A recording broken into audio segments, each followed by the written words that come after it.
Սկսենք հարգելի գործընկերներ։ Մի քանի շեշտադրում ներկայացնեմ ձեր թույլտվությամբ։ Երեք մենք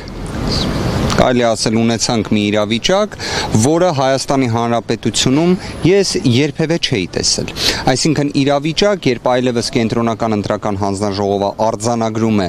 որ падգամավորի թեկնածուն այլևս ունի падգամավորի կարգավիճակ եւ դրա պայմաններում անկախ այդ հանգամանքից իրականացնում է քրեական հետապնդում հարուցելու համաձայնություն տալու միջնորդության քննություն։ Մենք նման դեպք նախկինում չենք ունեցել։ Մի հետաքրքիր հանգամանք բացահայտեմ ձեզ 2021 թվականի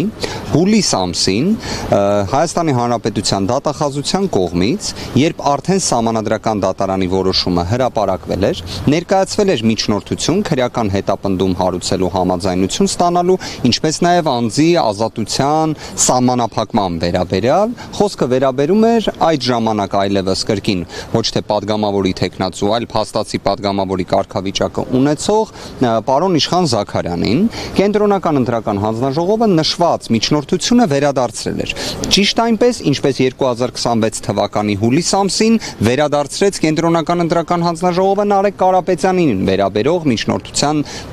քննության այս գործընթացը։ Ինչ տեղի ունեցավ հաջորդիվ դատախազությունը այլևս 2021 թվականին Իշխան Զաքարյանի վերաբերյալ միջնորդություն չէր ներկայացրել։ 2026 թվականին իրավիճակը այլ է։ Նույն դատախազությունն է, բայց կենտրոնական ընտրական հանձնաժողովի վերադարձնելու մասին որոշմանը հաջորդած ժամանակահատվածում կրկին ներկայացնում է միջնորդությունը։ Շատ կարևոր հանգամանք եմ ուզում նշել։ Միջնորդությունը նորից ներկայացվել է հուլիսի 13-ին։ Միջնորդության բովանդակությունից ակնհայտ է, որ կարծես դատախազությունը կենտրոնական ընտրական հանձնաժողովի կարգավիճակը որոշակի իմաստով շփոթել է վարչական դատարանի կամ վերաքննիչ վարչական դատարանցնելով, ակնկալում են, որ կենտրոնական ընտրական հանձնաժողովը պարզապես իր դիրքորոշումը պետք է փոխի։ Իդեպ, այդպես էլ եղավ, որովհետև կենտրոնական ընտրական հանձնաժողովը ոչ թե պարզապես հենց այդ պահին առանց բովանդակային քննության վերադարձրեց, այլ սկսեց քննություն իրականացնել։ Այս ամենը ինչ է, հարգելի գործընկերներ։ Սա քաղաքական աբսուրդ է, սա քաղաքական հետապնդում է, սա քաղաքական թատրոն է ուղղված բացառապես Նարեկ Կարապետյանի գործունեությանը միջամտելուն, ազգային ժողովում իր գործունեությանը միջամտելուն եւ ժամանակագրությունն էլ եթե գնահատեք, այսինքն նույն կենտրոնական ընտրական հանձնաժողովը, որը մի քանի շաբաթ առաջ ուներ լրիվ այլ դիրքորոշում, այսօր ունի այլ դիրքորոշում եւ դրան նախորդել էր կարծես Նարեկ Կարապետյանի քաղաքական գործունեության ակտիվացումը։ Պարոն Մարտիրոսյան, ինչ գրտում էլի, զուտ ինձ համար որ պարզ լինի, նայեք, մի կողմից Վահագն Հովակիմյանը հայտարարում է, որ այս պահին իր տիրույթում է քննության, ԿԸՀ-ի տիրույթում է հարցի քննությունը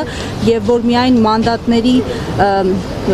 ամբողջ լիազորությունը կստանձնեն օգոստոսի 2-ին։ Բայց մյուս կողմից տեսնում ենք, որ Ռուբեն Ռուբինյանը օրինակ մարդ է ազատում իր կարգադրությամբ։ Ոնց է ստացվում, որ նույն իրավիճակում մեկը արդեն անցել է գործունեության, մյուսին փաստացի թույլ չեն տալիս ծավալել իր լիազորությունները։ Ես կարող եմ այլ մի օրինակ էլ բերել, որ այդ ինչպես է ստացվում, որ նույն կենտրոնական ընտրական հանձնաժողովը մի քանի շաբաթ առաջ պաշտոնապես հայտնում է, որ իրենց տիրույթում այլևս այս հարցերը չեն գտնվում, այլ գտնվելու են այլ մարմնի, դա իհարկե ազգային ժողովն է, բայց մի քանի օր անց կամ մի քանի շաբաթ անց հենց իրենք իսկ իրենց դիրքորոշումը փոխում են։ Իդեպ կարծես կենտրոնական ընտրական հանձնաժողովը հենց ինքը իրեն վերաքննության կարգով բողոքարկում ոնց որ իրականացնի։ Նայեք, Հովակիմյանի ասացից ես հասկացա, որ ինչ որ մի կարճ շրջան փաստացի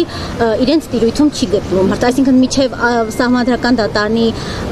որոշման պահը, հա, որոշման պահը իրենց տիրույթում է գտնվել, դրանից հետո չէ, հիմա նորից իրենց տիրույթում է։ Ես ճիշտ եմ ընկալում Վահագն Հովակիմյանի մեկնաբանությունը եւ այս ամենը падգամավորի կամ թեկնածուի անձեռնմխելիության ինստիտուտի նպատակի համատեքստում կցանկանայի քննարկել։ Ես այդ կարճ շրջանում падգամավորի թեկնածուն կամ ընտրված падգամավորը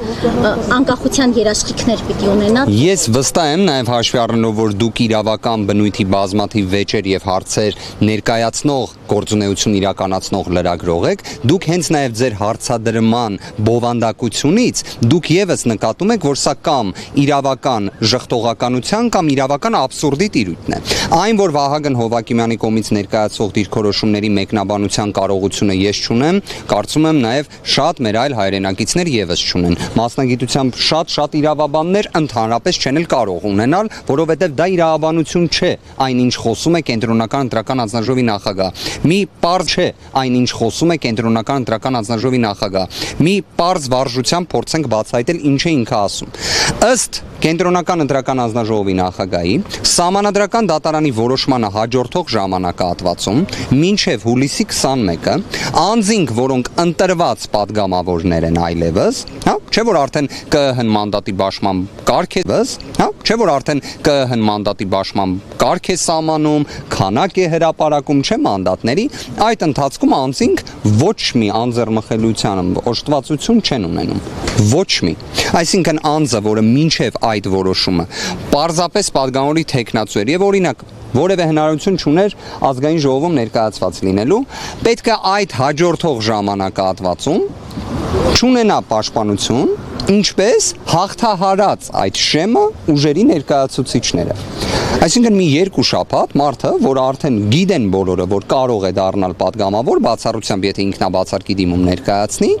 որևէ պաշտպանություն պետքա չունենա։ Հետո մեկ էլ, հետո այո, իրենց տրամաբանությունը դա է, ոչ թե կարող էին, ասում էին մենք ընդհանրապես էլ առնչություն չունեին գործընթացի հետ։ Այսինքն աբսուրդից դեպի աբսուրդ են գնում։